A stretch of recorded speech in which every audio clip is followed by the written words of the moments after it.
Tacoronte, ha sido además muchos años jefe de explotación y tiene muchísima experiencia también en sanidad vegetal y os va a dar una ponencia sobre la sanidad vegetal y la viticultura, ¿vale? Pues estupendo, Andrés, cuando quieras. Gracias, Miguel.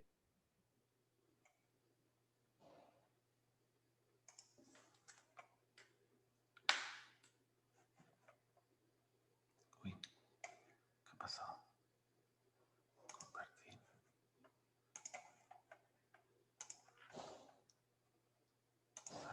Tengo problemas.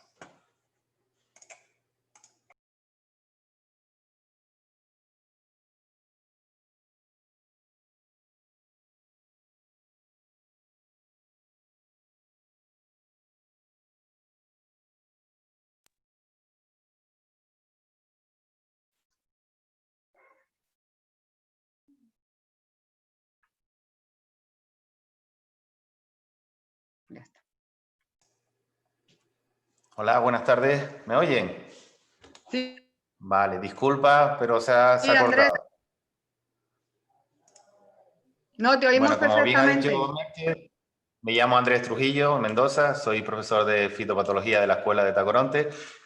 Agradecerle de antemano a los organizadores del seminario por haberme invitado, espero no decepcionarles, y comentarles antes de iniciar la charla que voy a hablar tanto de experiencias personales mías como de experiencias aquí en la escuela.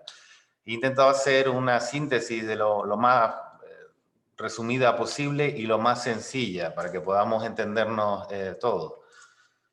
Bueno, de entrada he realizado un índice de qué voy a hablar. Voy a hablar de las plagas y enfermedades más relevantes en Canarias y a su vez, una a una, pues hablaré de las condiciones óptimas para su desarrollo, de lo que es la parte de sintomatología y daño, muestreos y umbrales cuando sea posible, y luego de plagas típicas, tanto la cochinilla algodonosa como la polilla del racimo, la Clitobabe ginidiela, la mosca del vinagre, la Drosophila melanogaster, y ácaros. Fundamentalmente dentro de los ácaros, la araña roja, que es en principio la plaga más habitual dentro de la viña y es la que suelo tener yo personalmente problemas. En cuanto a las enfermedades, pues las más típicas son el oidio, la Neisseria necator, que es un endomicelio, un exomicelio, perdón, el mildio, la Plasmopara vitícola, que es un endomicelio, y la botrytis. Y también la escoriosis. Bueno, antes de nada comentar que el archipiélago canario, por su situación geográfica, presenta unas condiciones edafoclimáticas favorables para el desarrollo de la viña. Tiene una temperatura media entre 18 y 24 grados y el condicionante también de los vientos alisios hace que las condiciones climáticas de Canarias sean especiales. Especiales para el desarrollo de la viña, pero también especiales para el desarrollo tanto de plagas como de enfermedades que atacan a la viña. Bueno, en primer lugar le hablaré de la cochinilla algodonosa. Ahí en la imagen vemos la cochinilla presente en el embés de una hoja. No solo ataca a la hoja y a la planta, sino al racimo también. Es un homóptero picador chupador que normalmente en invierno lo que hace es vivir en forma de huevo, en diapausa, en lo que es el leño viejo. Y luego una vez que se inicia la primavera, pues ya salen las ninfas, salen los adultos y atacan a la cepa. El efecto fundamentalmente es de succionar la savia. Debilita la planta, por tanto la planta no puede realizar bien los procesos fotosintéticos y se reduce el cúmulo de azúcares y la maduración de la uva. También trae aparejado de forma indirecta, segrega sustancias que son azucaradas, atraen a las hormigas y las hormigas de manera indirecta pues pasan un hongo, la fumagina, de una cepa a la otra.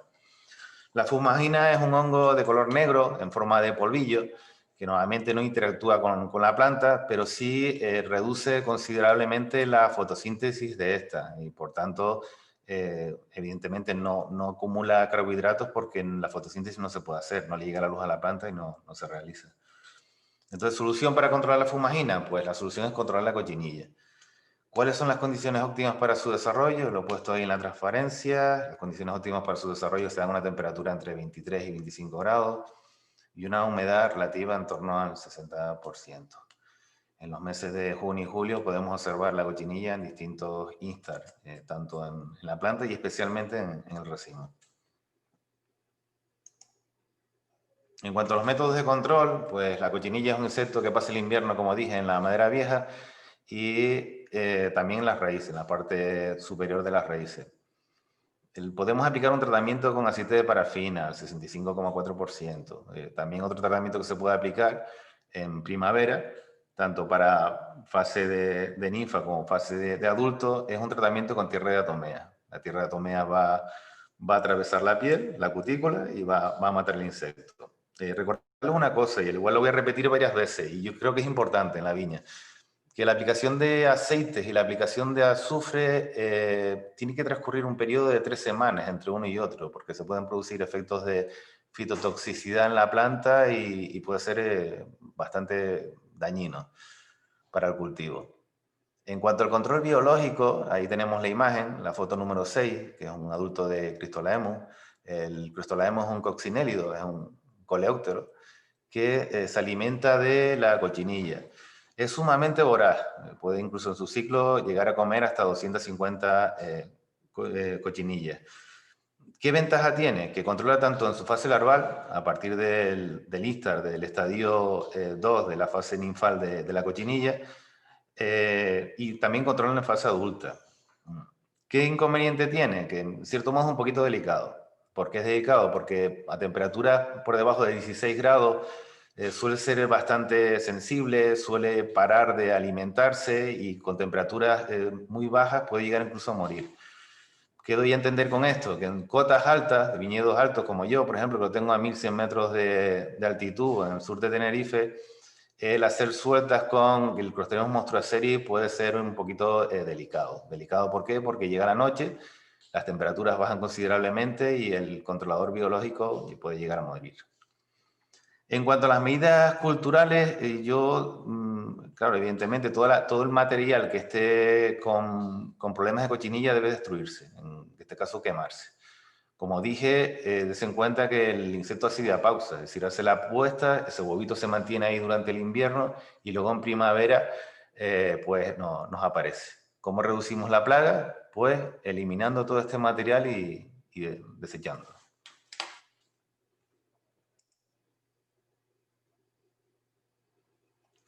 Bueno, en cuanto a la polilla de la uva, la Critoba ginidiela, indicarles que ocasionalmente las larvas taladran frutos maduros en la zona que contactan entre sí y puede llegar a producir la caída de frutos, incluso las larvas se pueden encontrar en áreas asociadas también con cochinilla, ¿vale? El daño es superficial, pero detrás del ataque de la polilla, de la larva de la polilla, pues nos entran enfermedades fúngicas, nos puede aparecer la mosca del vinagre y podemos tener otros problemas. Ahí vemos en la imagen cómo se ve un adulto de polilla y una larva, en este caso de polilla, pues atacando a los racimos. ¿Cuáles son las condiciones óptimas para su desarrollo? Pues las condiciones óptimas para el desarrollo de la polilla para su eclosión son temperaturas cálidas, es decir, que a partir del mes de junio, extendiéndose los daños hasta el mes de septiembre y llegando incluso en algunas zonas, especialmente en las vertientes norte de las islas, como en el caso de Tenerife, a llegar a aparecer problemas de polilla incluso en los meses de octubre.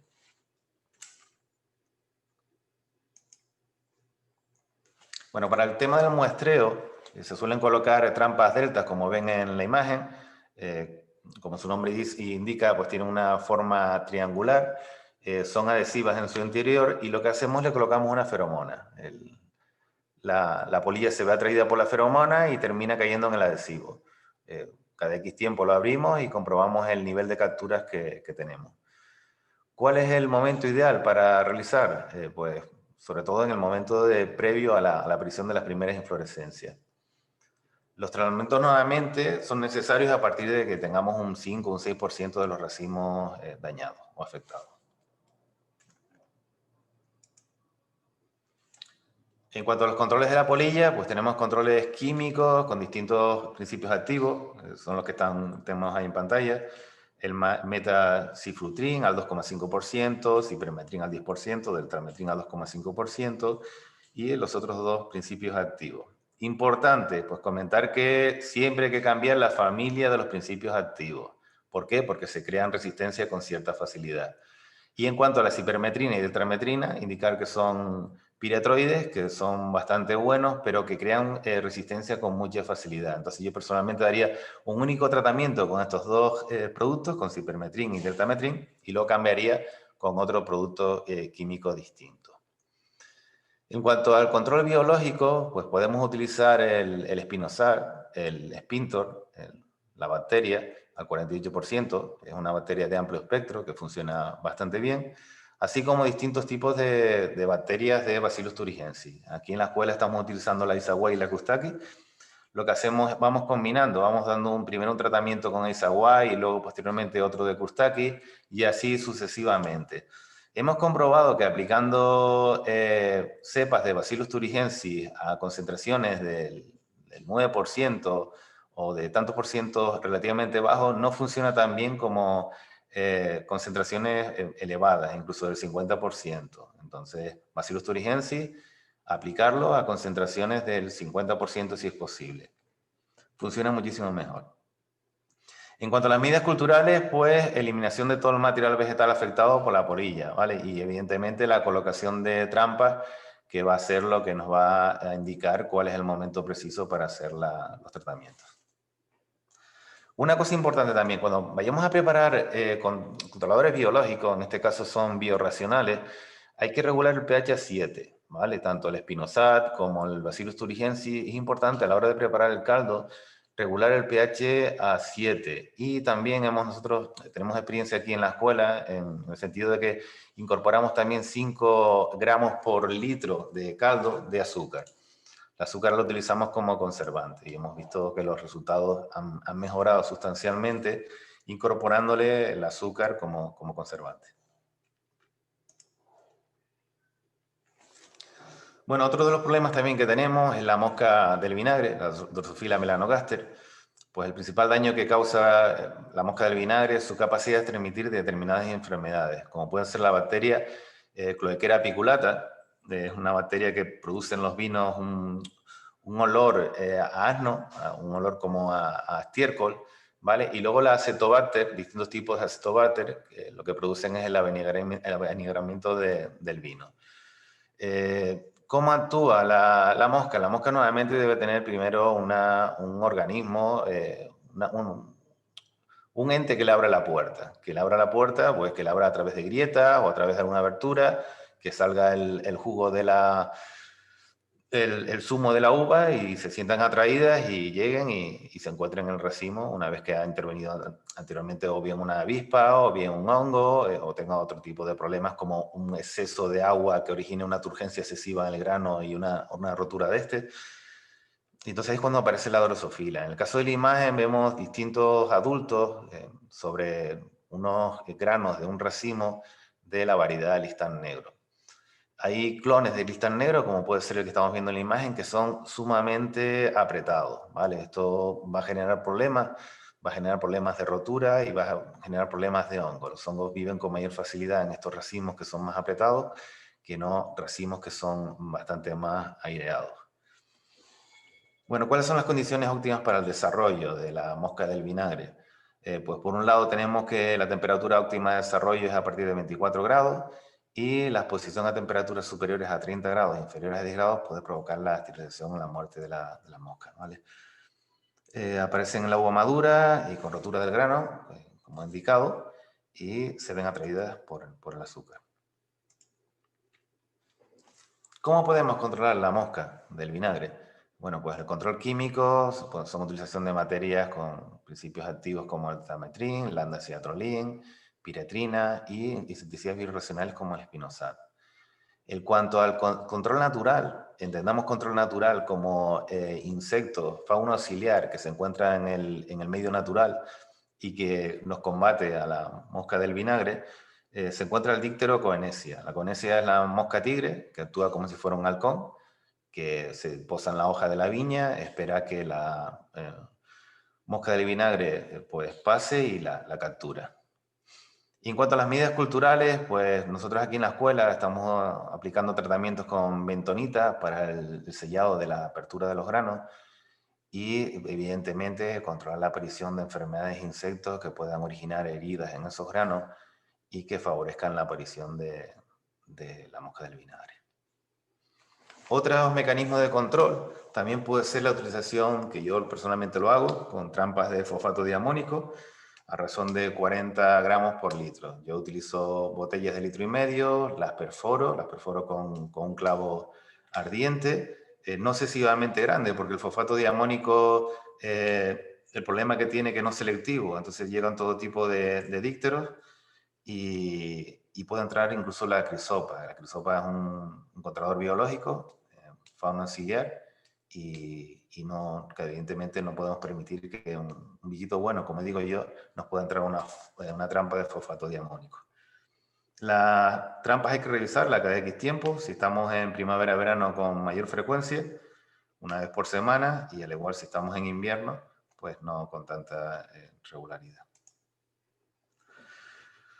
Bueno, pasamos a los ácaros ahora. Dentro de los ácaros, la plaga de arañas que más suele aparecer, en el caso mío en particular, como les digo, en el sur, a 1.100 metros de altitud, es la araña roja.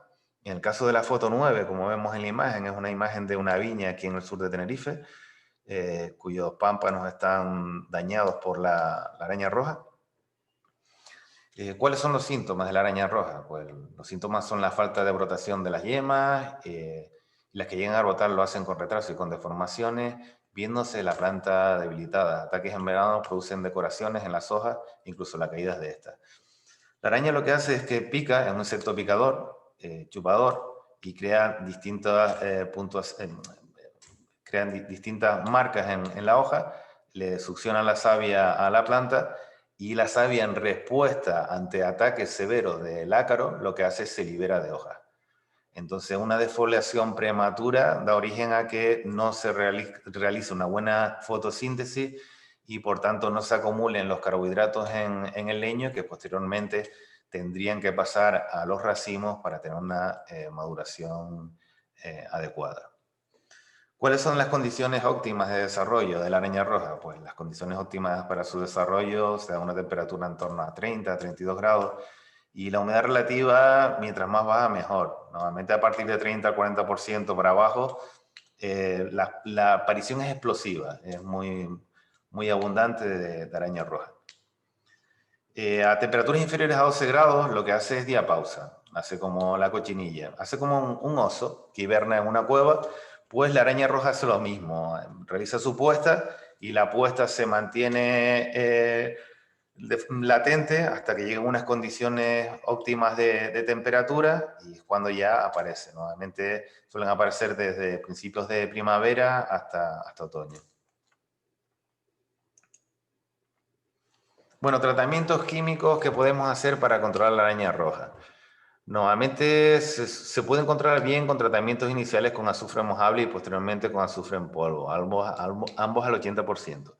¿Cuándo utilizar azufre mojable y cuándo utilizar azufre en polvo? Bueno, yo personalmente lo que hago es aplicar el azufre mojable en primavera, cuando los brotes tienen entre 10 y 15 centímetros.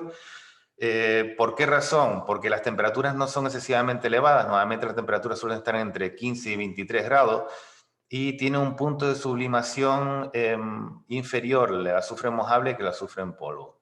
A partir de 23 grados aplico el azufre en polvo, y teniendo en cuenta que el azufre en polvo actúa mejor que el azufre mojable. Una cosa importante, son fitotóxicos a más de 30-32 grados, ¿vale? Es más, tengan cuidado, porque este año se ha dado el caso a vecinos míos abajo en el sur de Tenerife, en cotas altas, que han dado tratamientos con azufre en polvo a principios del mes de junio, y lo que ha sucedido es que ha habido escarcha. ¿Qué sucede con el azufre? Bueno, el azufre micronizado, una vez que se sublima, llega a la planta. La planta toma moléculas de oxígeno y se llega a formar el trióxido de azufre, y cuando hay escarcha se combina con el agua. ¿Qué sucede cuando se combina con el agua el azufre? Que se produce ácido sulfúrico. Sabemos que el ácido sulfúrico es un ácido fuerte, y lo que produce es quemadura. En este caso, en el sur de Tenerife, como les digo, en el mes, principios del mes de junio, se produjeron esas escarchas por la mañana. Hubo vecinos o agricultores colindantes con mi parcela de viñedo que tuvieron problemas serios de quemadura. Entonces, importante controlar la temperatura a la hora de aplicar tratamientos con azufre. Sabemos que el azufre además es polivalente, nos permite controlar tanto a la araña como también nos permite controlar el oidio.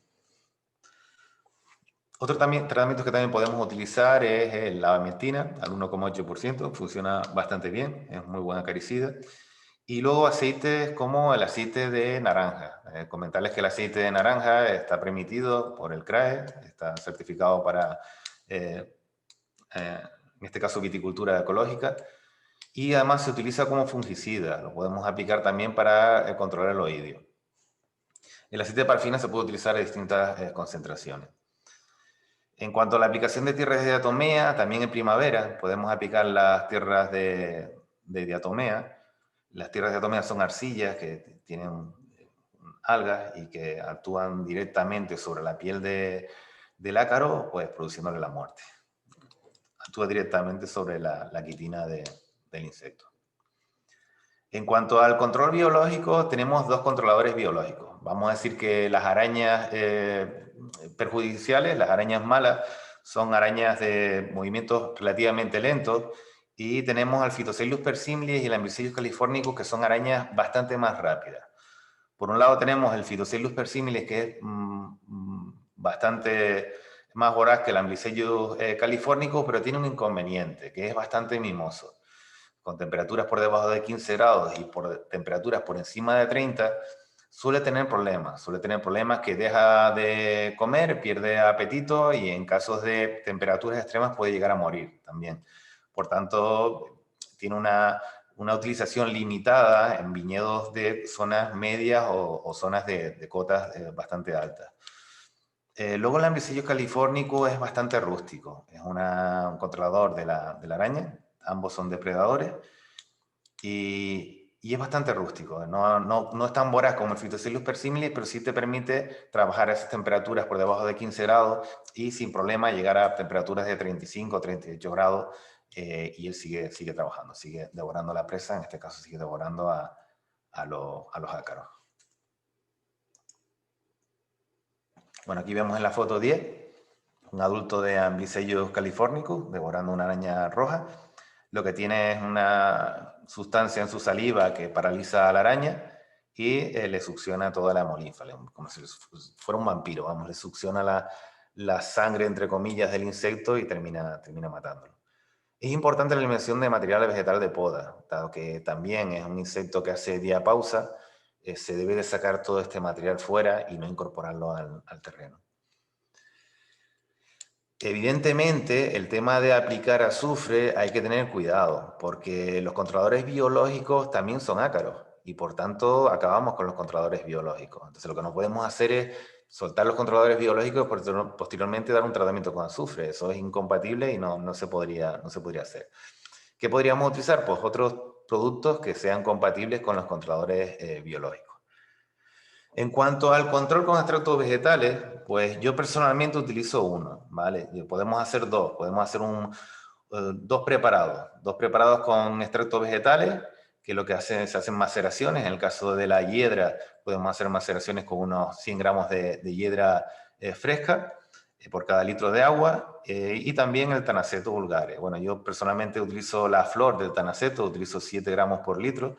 El agua, cuando vayamos a hacer un preparado, tiene que ser agua limpia. En el caso de que no tengamos agua de un pozo o de un depósito, podemos coger agua del grifo, lo dejamos en un recipiente abierto durante 1 o 2 días, que se evapore el cloro, y posteriormente lo podemos utilizar para hacer estos extractos.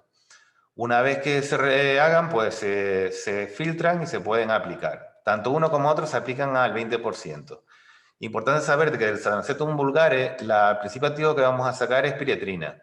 Las piretrinas, recordarles que son fotoinestables, es decir, lo ideal sería guardarlas en un recipiente oscuro y guardarlas en la nevera. Podríamos guardarlas a lo mejor en la nevera durante una semana, pero lo ideal es aplicarla cuanto antes mejor. Como les he dicho, tanto uno como otro lo aplicamos al 20%, es decir, a la hora de preparar el caldo, lo preparamos al 20% y lo aplicamos.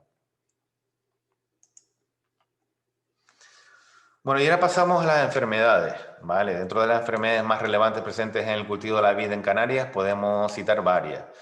De entrada la ceniza o el oidio, la Oncinella necator, también conocido como cenicilla o polvillo blanco. ¿Cuáles son las sintomatologías? Pues en las hojas se manifiesta por una decoloración, seguida de la aparición de una pelusilla blanca y grisácea por ambas caras, y las hojas se abarquillan, se arrugan y los bordes se levantan. Estos son los casos de ataques más extremos. Se produce un abarquillamiento, la hoja se gira hacia arriba como si fuera una cuchara. En los ataques de racimo se manifiesta también con un polvillo blanco, produciendo el endurecimiento de la piel. Incluso si el ataque ocurre cuando los granos son pequeños, estos se secan y pardean. En el caso de que no se lleguen a secar, pues se siguen desarrollando y cuando son adultos se agrietan.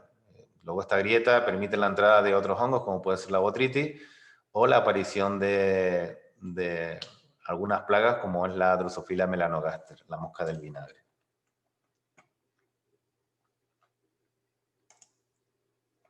Bueno, aquí vemos dos imágenes. Vemos por un lado a la izquierda, vemos los conidios, la aparición de los conidios, estas marquitas que se pueden ver aquí de las hojas, estos en el A. Y en el B en muchas condiciones se ve incluso más marcado. En este caso no es un ataque severo, es un ataque inicial y por tanto no hay ese abarquillamiento que había comentado.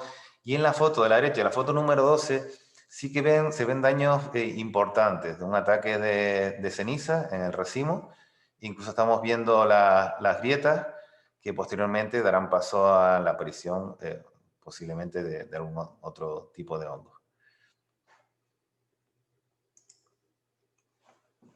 Bueno, ¿cuáles son las condiciones para el desarrollo de la ceniza? Bueno, las condiciones de desarrollo de la ceniza pues son condiciones de una temperatura en torno al 20-27% y una humedad superior al 50%. A diferencia de otras enfermedades, como sucede con el mildew, no necesita encharcamiento, ¿de acuerdo? Entonces no es necesario encharcamiento para poder aparecer esta enfermedad. En cuanto a los muestreos y umbrales, ¿vale? Importante indicar que en el caso particular de Tenerife existen distintas estaciones meteorológicas, estaciones de aviso que se llama, el Cabildo de Tenerife en concreto tiene una web que es Agrocabildo, en la cual comunica cuáles son las condiciones óptimas por zonas o los momentos precisos para dar los tratamientos. Si estamos en otra isla, dependiendo de la latitud y de la altitud, podemos tomar como referencias distintas estaciones meteorológicas y nos van a servir de referencia, como digo, para de manera técnica tomar la decisión de dar un tratamiento o no darlo. Y luego otra técnica que lleva mucho tiempo siendo utilizada es la colocación de rosales sensibles al oído del rosal, la Esparoteca pagnosa. El rosal lo que nos va a hacer va a servir como una especie de chivato.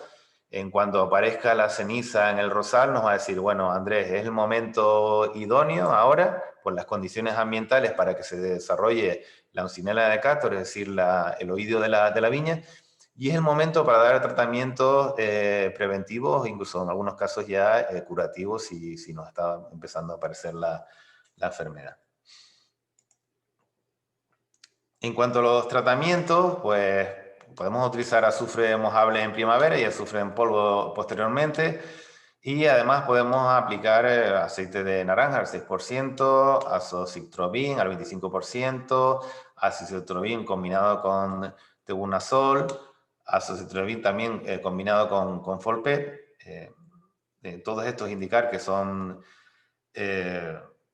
tratamientos para un endomiceto, es decir, un hongo que se desarrolla por fuera de la planta, ¿vale? Y en cuanto a los controladores biorracionales, llevamos tiempo utilizando la Ampelomyces quiscali, indicarle que es un hongo muy bueno, es bastante bueno, es específico en el control del oídio y tiene la ventaja también que es fortificante de la planta. A veces incluso se puede aplicar por vía radical o radicular y los resultados son bastante buenos en el control del oidio. Como sucede con otro biorracional, volverles a recordar, perdón, que se debe de hacer un control de pH en el caldo, llevar el pH a un pH 7 y también el aplicar los 5 gramos de azúcar por cada litro de agua de caldo como conservante. ¿Cuáles son los momentos de aplicación? Pues se pueden iniciar los tratamientos cuando los pámpanos tengan aproximadamente unos 10 centímetros, pasando por los distintos estados fenológicos de Bagliolini, el H, el I, el J, el K, sucesivamente, hasta llegar al momento previo al envero. Los tratamientos normalmente se dan hasta el momento del envero. Bueno, yo preparo extractos vegetales. Yo cojo de un manantial cola de caballo, la seco. Sabemos que la cola de caballo es el Equisetum arvense, es una planta incluso que podemos conseguir en cualquier herbolario y lo aplico de forma preventiva. ¿Cómo lo preparo? Pues cojo 40 gramos de cola de caballo seca, lo pongo por cada litro de agua, lo mantengo durante 2 semanas, lo que hago es le doy vuelta todos los días, lo utilizo cubos de uso alimentario cerrado y que impida entrar la luz y el proceso normalmente yo lo hago anaeróbicamente, intento que no haya oxígeno y le doy una vuelta al día. Una vez transcurrido estas 2 semanas lo que hago es una decocción de 20 minutos, lo cuelo y luego lo aplico. Lo aplico de manera preventiva, los tratamientos los doy desde que tiene el pámpano unos 10-15 centímetros y le doy 3 tratamientos espaciados como unos 10 días aproximadamente. ¿Qué sucede con la cola de caballo? Pues la cola de caballo tiene 2 componentes. Por un lado tiene la saponina, que es un fungicida, es una sustancia que tiene bastante capacidad fúngica. Y por otro lado tiene sílice. Sílice es un componente que en los suelos de Canarias, pues vamos a decir que escasea, y que es vitralizante y fortificante de la planta. Va a permitir que una vez que le llegue esa cola de caballo a la hoja, fortalezca la pared celular y por tanto impida la entrada de cualquier hongo que quiera entrar. Además de, como les dije, de tener la saponina, que es un fungicida. En cuanto a las medidas culturales, bueno, pues sabemos que según los estudios que la mejor orientación de los lineales de viñas en Canarias, en espaldera, para que llegue una insolación mejor a la viña, es la orientación norte-sur, ¿de acuerdo? Esto, como les digo, va a permitir una mejor insolación. Así como es importantísimo un buen manejo en el deshojado, desnietado y despuntado, ¿de acuerdo? ¿Qué sucede? Que normalmente yo aconsejo, y yo personalmente lo hago, todas las hojas interiores que están a la sombra no hace fotosíntesis. Entonces, desde el punto de vista de ecofisiología del cultivo de la viña, el suprimir todas estas hojas internas que están en la oscuridad van a hacer que se reduzcan los sumideros energéticos y por tanto se incremente la superficie de índice foliar o la superficie foliar activa de la planta. Y por tanto haya un equilibrio no, vamos a decir que la producción o el neto de carbohidratos que va a haber en la planta va a ser mayor. Por tanto, la maduración posteriormente va a ser muchísimo mayor. Eso desde un punto de vista de ecofisiología del cultivo. Desde el punto de vista de fitopatología, va a permitir una mejor entrada del aire, se baje la humedad relativa, e incluso llega a penetrar la luz y evidentemente se establecen condiciones que no permiten un buen desarrollo de los hongos. No ya solo de la ceniza, sino de otros hongos, como pueden ser el mildio, como puede ser la botrytis. Bueno, en definitiva, todas las labores que mejoran la buena aireación de la planta y permiten la entrada del producto también son importantes. Es decir, lo que estoy comentando también, de todas estas mejoras en el deshojado interno, a la hora de aplicar productos fitosanitarios que sean de contacto, como suele suceder con la ceniza, es importante que el producto penetre bien, ¿vale? Penetre tanto en el AG y en el ENVE, no solo en las hojas que están en la superficie de la viña, sino también que pueda penetrar dentro y llegar a todas las partes de la viña. ¿Qué sucede con el despunte? El despunte es importante. Bueno, evidentemente el despunte lleva aparejado la aparición de nietos. Ya el compañero Miguel lo comentó, que cuando se realiza el despunte aparecen los nietos, lleva un gasto de mano de obra, pero desde el punto de vista fitosanitario hay esporas en esas yemas que estamos suprimiendo. Por tanto, no estamos reduciendo el inóculo de la cepa, del hongo, y evidentemente mejoramos las condiciones para controlar la ceniza. De igual manera, el abonado también tiene mucho que ver, ¿vale? En cuanto al abonado, debe ser un abonado equilibrado, ¿de acuerdo? El abonado debe ser equilibrado, no debe de haber un exceso de nitrógeno. ¿Por qué razón? Porque cuando hay un exceso de nitrógeno se debilita la pared celular.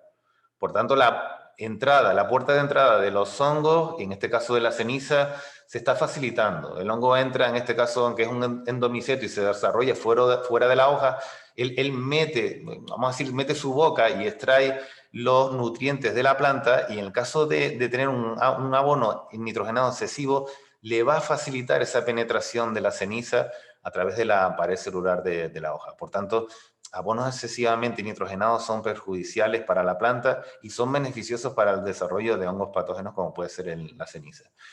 También es importante hablarles del aporte del fósforo, ¿de acuerdo?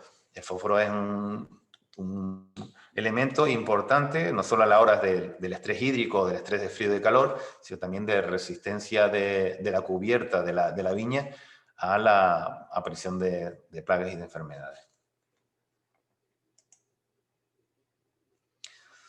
Bueno, otra de las enfermedades es el mildio, la Plasmopara vitícola, ¿de acuerdo? ¿Cuáles son los síntomas que manifiesta el mildio? Bueno, los síntomas, las lesiones que producen las hojas son manchas amarillas y aceitosas, ¿de acuerdo? En condiciones favorables produce un polvillo blanco en el embe, dando lugar posteriormente a la caída de la hoja, dando lugar a la pérdida también de la capacidad fotosintética y por consiguiente, como dije anteriormente, también a la acumulación de azúcares, de carbohidratos. Es muy característico, como vemos aquí en la foto 13, que en ataques severos o ataques importantes del mildio, es muy característico que se forme el racimo, se termina secando y se forma una especie de S, ¿vale? Entonces, sintomatológicamente, cuando veamos en una viña un racimo que está en periodo de floración especialmente, y lo vemos seco y lo vemos en forma de S, esos son daños provocados por el mildio. ¿De acuerdo? Des en cuenta que en ataques tardíos llegan a provocar incluso la caída del fruto. Bueno, ¿cuáles son las condiciones favorables para su desarrollo? Bueno, las condiciones óptimas para su desarrollo se dan a una temperatura entre los 18 y los 25 grados centígrados, y en este caso sí tiene que haber encharcamiento, la humedad tiene que ser en torno al 90%, ¿vale? Las hojas también deben permanecer mojadas al menos unas 12 horas para que pueda aparecer la enfermedad. En cuanto a los métodos de control, pues existen infinidad de materias activas. Volverles a recalcar otra vez que para evitar el problema de resistencia tenemos que cambiar los principios activos, es decir, las familias químicas para evitar problemas de resistencia. Ahí, bueno, le he puesto una relación de distintos fungicidas.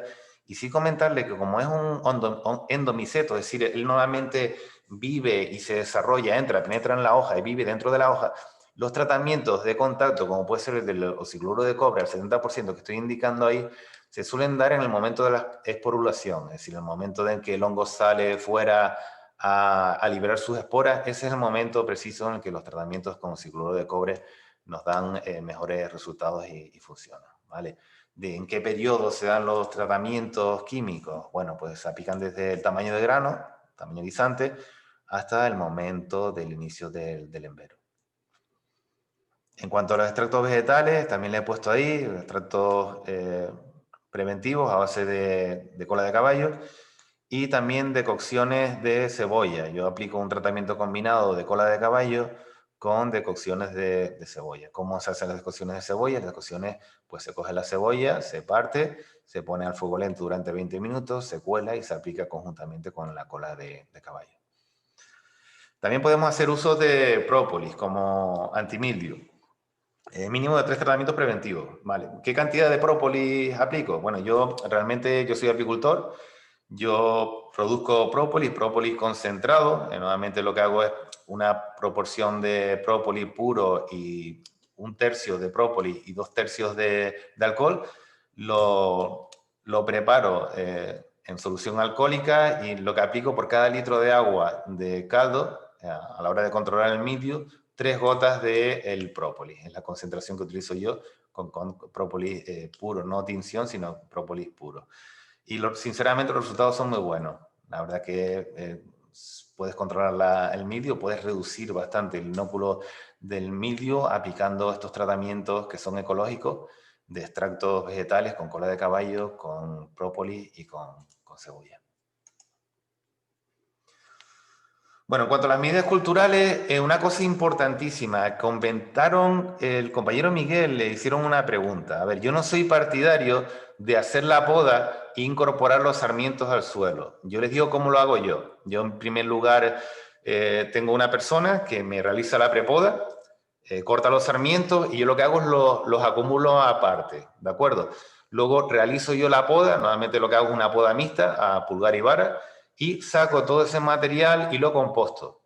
Yo lo que hago, le hago un buen compostaje. El compostaje fermenta, esa materia orgánica, esos restos de sarmiento, pues se van descomponiendo y todas esas esporas de hongo, dígase mildio, dígase botrytis o dígase ceniza, terminamos acabando con ellas. Una vez que hagamos el compost, es el momento ya de incorporarlo al suelo. Pero yo, esa medida cultural o esa práctica habitual que tenemos tienen determinados viticultores de cortar e incorporar los restos de poda a lo que es el suelo del cultivo, yo personalmente no estoy de acuerdo. Es más, yo no lo hago, como les digo. Yo lo saco fuera, elaboro compost y luego ese compost lo incorporo. ¿Qué estoy consiguiendo con esto? Pues reduciendo mucho el inóculo, ¿vale? Tanto el inóculo del mildio como de la ceniza y demás. Normalmente cuando incorporamos esos restos al suelo, una vez que cae la lluvia o que viene el viento, pues recoge esas esporas, caen a la viña, que está recién brotada después del desborre y de su desarrollo, y vuelve a invadir otra vez de nuevo la viña. Entonces, desde el punto de vista fitosanitario, es importante sacar todos esos restos de poda y elaborarlo, por ejemplo, en compost y luego aprovecharlo e incorporarlo. En cuanto a los despuntes precoces reducen el inóculo también, ¿vale? Como les dije, el inóculo, las esporas están en las yemas, entonces el eliminar estas yemas favorece la reducción del inóculo, pero sin embargo, como estábamos comentando, aparecen nietos, que eso conlleva un gasto de mano de obra a la hora de tener que ir eliminando todos esos nietos. Como les pongo ahí, igualmente la retirada de todos los restos de poda y las hojas dañadas nos van a permitir reducir el inóculo. Vuelvo a repetir otra vez lo de la incorporación o el incorporar un abonado equilibrado sin un exceso de nitrógeno. Ahí en la foto 14 vemos las típicas manchas de aceite, ¿vale? ¿De acuerdo? Se ven, dan una sensación de que en realidad son hojas manchadas por aceite. Y en el envés, cuando damos la vuelta, tiene unas manchas blancas, amarillas, también muy, muy características. Bueno, en cuanto a la botrytis noble, la botrytis cinerea, ¿cuáles son los síntomas? Después de la infección, los granos enfermos se arrugan y tornan un color grisáceo. A partir del embero, las uvas son invadidas por el hongo a través de las aperturas en la piel. Las uvas atacadas llegan a secarse, con humedad se agrietan y aparece un polvillo grisáceo muy característico. Comentarles que la botrytis es un hongo oportunista. Andrés, ¿qué quiere decir con que la botrytis es un hongo oportunista? Normalmente no tiene capacidad de penetrar en la planta. La planta tiene que estar muy débil o tiene que abrir otro hongo, tiene que abrirle la puerta para que él actúe como... vamos a decir, como el ladrón que hurta en una casa. Es decir, el ladrón, si tiene a lo mejor la puerta abierta, no puede entrar a hurtar, no puede entrar a robar. Pues en este caso, buscando un símil, la botrytis es igual. La botrytis tiene que aparecer primero la ceniza, tiene que aparecer el mildio, abrirle la puerta para poder entrar. Incluso que tenga un ataque, por ejemplo, de una avispa, a lo mejor que le pueda picar y pueda entrar. Alguna rotura que del grano, pues eso le va a permitir a la botrytis entrar. Pero normalmente la planta tiene que estar debilitada. Si la planta está fuerte, no suele haber problemas de botrytis. ¿Cuáles son las condiciones óptimas para su desarrollo? Pues las condiciones óptimas, para su desarrollo se dan a una temperatura entre 15 y 20 grados centígrados y una humedad relativa en torno al 90%. Requiere que la superficie vegetal se encuentre mojada al menos unas 15 horas. Y si no existe temperaturas de 15 a 20 grados y la temperatura es más baja, necesita más tiempo este encharcamiento para poder aparecer la botrytis. En la imagen número 15, en la foto número 15, vemos lo que son los conidios, es decir, la formación de las esporas del hongo, muy característica, de mitad de grano para abajo. Esto es una variedad listán negro, como comenté antes, es un clon que tiene el inconveniente de que es muy apretado, entonces los racimos están poco ventilados, ahí el hongo se desarrolla perfectamente y posiblemente haya tenido algún problema de ataque de otra enfermedad o que la planta esté debilitada por X circunstancias y le ha permitido la penetración y desarrollo del hongo. Bueno, en cuanto a las medidas de control, tenemos 3 productos, ¿vale? En cuanto a productos biorracionales, he nombrado a 3. En primer lugar, comentarles la bacteria, el Bacillus subtilicis, la cepa QST 713. ¿Qué tiene de bueno esta cepa? Esta cepa es muy interesante porque pues, lo podemos poner por vía radicular, es muy competitiva, sumamente competitiva con el hongo y no solo actúa como los otros dos que se suelen utilizar como preventivo, sino también como curativo. La Bacillus subtilis tiene unas enzimas que se encargan de romper la pared del hongo, en este caso de la botrytis, y le producen la muerte. Aquí en la escuela estamos utilizando la Saccharomyces cerevisiae, en concreto la cepa LAS02 al 96,1%. La solemos utilizar como preventiva para el tema del mildiu, tanto el mildiu en viña como en papa, y ciertamente como preventivo nos están funcionando bien. Y por último tenemos el hongo, el Pythium oligandrum. Este hongo, además de ser sumamente competitivo con la botrytis, también tiene como ventaja que es fortificante de la planta y no solo actúa en la botrytis en la fase sexual, sino también nos controla la fase sexual, nos controla las dos fases. La verdad que es un hongo bastante bueno. ¿Qué sería lo ideal? Pues combinar un tratamiento con estos 3 tipos de controladores o productos biorracionales para el control de la botrytis. Volverles a recalcar otra vez de nuevo que en el caso de los productos biorracionales, el pH del caldo hay que regularlo a 7 y como conservante tenemos que utilizar 5 gramos de azúcar por cada litro de caldo, ¿vale? En cuanto a las medidas culturales, la mejor estrategia para controlar la presencia es el control de otros hongos, así como de insectos que abren la puerta a la entrada de la botrytis. De igual manera es conveniente reducir la humedad, ¿de acuerdo? Y mantener a la planta con un abonado equilibrado, como decía. En este caso especialmente un exceso de nitrógeno va a permitir que la pared celular de la planta, en muchos casos más bien del racimo, pues esté debilitada y que pueda entrar el hongo. Comentarles que no solo ataca al racimo, también se puede dar con manchas marrones, rojizas en las hojas también. De modo preventivo en la escuela lo que estamos utilizando es la aplicación de bentonita. La bentonita es un secante. Lo aplicamos sobre la superficie de la planta y lo que va a permitir es actuar de sellantes de todas estas vías de entrada del hongo, de la botrytis. Y ya para terminar, pues voy a hablarles de un hongo que es la escoriosis, el Pomosis vitícola, ¿de acuerdo? En cuanto a la sintomatología, en hojas los síntomas se manifiestan por la presencia de manchas oscuras negruzcas, localizadas preferentemente en el peciolo y nervios principales. En brotes jóvenes y sarmientos se manifiestan de diversas formas, generalmente en forma de necrosis oscura, ocasionando grietas superficiales en la corteza que adquieren el aspecto de una tableta de chocolate y se localiza preferentemente en la tercera o cuarto primeros entrenudos del pámpano sarmiento. Este es un dato importante, ¿vale? Cuando veamos que el sarmiento, en algunos casos incluso aparece en el pámpano, como decía Miguel, el pámpano, tenemos que diferenciar entre pámpano y sarmiento. El pámpano son brotes tiernos, que todavía incluso están haciendo la fotosíntesis, y cuando se produce el angostamiento se empiezan a lignificar. Normalmente la enfermedad del hongo suele aparecer en ese momento, entonces pueden aparecer en pámpano o pueden aparecer en el sarmiento. Pueden aparecer en el tercer y cuarto nudo, ¿vale? Y lo que hace es se seca y se forman unas grietas muy características. Lo vamos a ver en una imagen en la siguiente diapositiva. Durante el otoño la zona atacada se blanquea y se recubre de numerosos puntos negros. Estos son los espignidios, ¿de acuerdo? Está el hongo en forma de espora y está ahí esperando a que llegue el momento preciso para desarrollarse. Los daños pueden ser importantes si el hongo ataca las yemas, pues en la primavera siguiente no brotan, aunque pueden brotar las ciegas con consiguiente pérdida de cosecha. ¿Qué sucede? Que las yemas que están dañadas, que normalmente son las yemas productivas, sabemos que la primera yema suele ser una yema ciega. ¿Qué significa yema ciega? Que, bueno, puede que no le ataque el hongo, pero brota y no, es improductiva, no tiene producción, ¿de acuerdo? Lo único que hace es producir vegetal y no tiene producción. Entonces los daños desde el punto de vista de la producción con un ataque de escoriosis son importantes. Bueno, aquí vemos los síntomas, ahí ven la imagen, ¿de acuerdo? Aproximadamente tercer, cuarto y quinto entrenudo, estamos viendo estos colores amarillentos.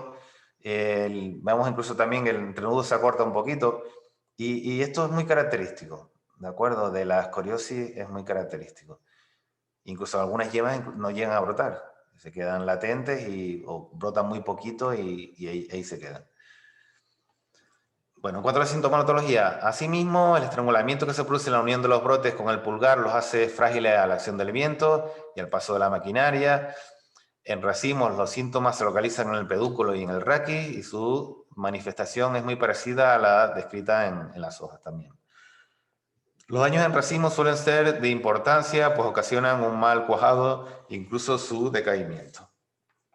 Como les digo, aquí vemos en la foto número 16 los daños producidos, en este caso un pámpano, en los nudos. Bueno, ¿cuáles son sus condiciones óptimas de desarrollo? Pues el desarrollo óptimo de esta enfermedad de la vid depende mucho de la frecuencia y la cantidad de la lluvia, y es que las esporas germinan exclusivamente con presencia de agua. Además, el follaje y todo lo que ayude a aumentar la humedad favorece mucho al desarrollo del hongo. Ahí tiene que ver mucho lo que había comentado, el tema del deshojado interno, esa supresión de hojas que no realiza fotosíntesis y lo que están creando un microclima interior con mucha humedad en la planta, favorecen también el desarrollo de la escoriosis.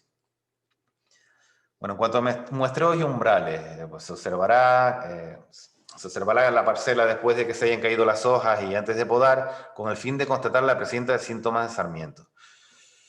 Si en el muestreo descrito se observa la presencia de síntomas en varias cepas, en variedades sensibles, se recomienda actuar en el estado fenológico D, hojas incipientes al año siguiente. Es decir, si tenemos problemas, focos de escoriosis, vamos a decir que meterlas en cuarentena, tener cuidado, ¿de acuerdo? Para no extenderla en el resto de las plantas y en la siguiente campaña dar un tratamiento cuando estén en el estado fenológico D, es decir, con presencias ya de hojas, mediante tratamientos químicos.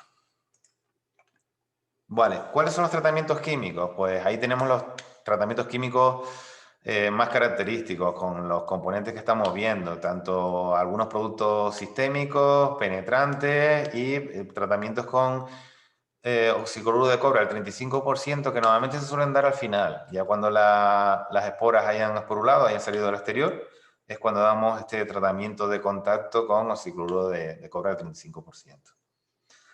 Bueno, en cuanto a las medidas culturales, en el momento de la poda, eliminar en la medida de lo posible los sarmientos con síntomas, procediendo a destruir los restos de poda. En este caso yo ni me molestaría en elaborar compost, yo directamente los quemaría y los destruiría. Todos estos restos de poda de viñas o cepas que están afectadas por la escoriosis. Asimismo, evidentemente no se debe coger material vegetal de una parcela afectada para injertar en otra parcela, aunque no presenten síntomas, ya que las yemas pueden estar invadidas por el micelio. Una cosa importante que está sucediendo en el sur de Tenerife, y especialmente en la zona donde yo tengo la viña, que es en los Altos de Arico. ¿Qué sucede con este hongo? Pues hay que tener en cuenta que en el sur de las islas, como sucede en la isla de Tenerife, la escoriosis se encuentra presente, pero es asintomática en muchas zonas, dado que no existen las condiciones ambientales adecuadas para la evolución de síntomas. Como les digo, ¿qué está sucediendo? Pues que se está cogiendo material del sur de la isla de Tenerife, en concreto hablo de Tenerife, pero me imagino que puede suceder en otras islas, que sucede lo mismo, que las zonas del sur tienen condiciones más áridas, con temperaturas más altas, no hay tanta humedad, y se está llevando al norte de la isla. Ahí o bien se plantan sarmientos o bien se injertan. ¿Qué sucede? Que la escoriosis está en el sur de Tenerife y prácticamente no se manifiesta, o si se manifiesta muy poquito. Entonces cogemos ese material vegetal, lo llevamos al norte, y en el norte, cuando cambian las condiciones, cuando hay problemas de encharcamiento, cuando hay exceso de humedad, es cuando nos termina apareciendo. Así que ojito con la escoriosis, porque lo podemos transmitir sin problema, llevando el material de parcelas que están con escoriosis a zonas que tienen mayor humedad y que se pueden manifestar. ¿De acuerdo? Bueno, agradecerles la atención y, bueno, pues estoy a su disposición. Antes de que me corten, quería comentar una cosa también. Agradecerles al compañero Fernando Rodríguez de Acuña, del Cabildo de Tenerife, por la sesión de algunas de las fotos que he presentado, que tengo en mi presentación, han sido cedidas por él. Entonces, como les digo, agradecerle también la sesión de esas fotos y espero que me hayan entendido, que les haya servido la charla para algo o para mucho, y estoy a su disposición para las preguntas que puedan hacer. Muchas gracias.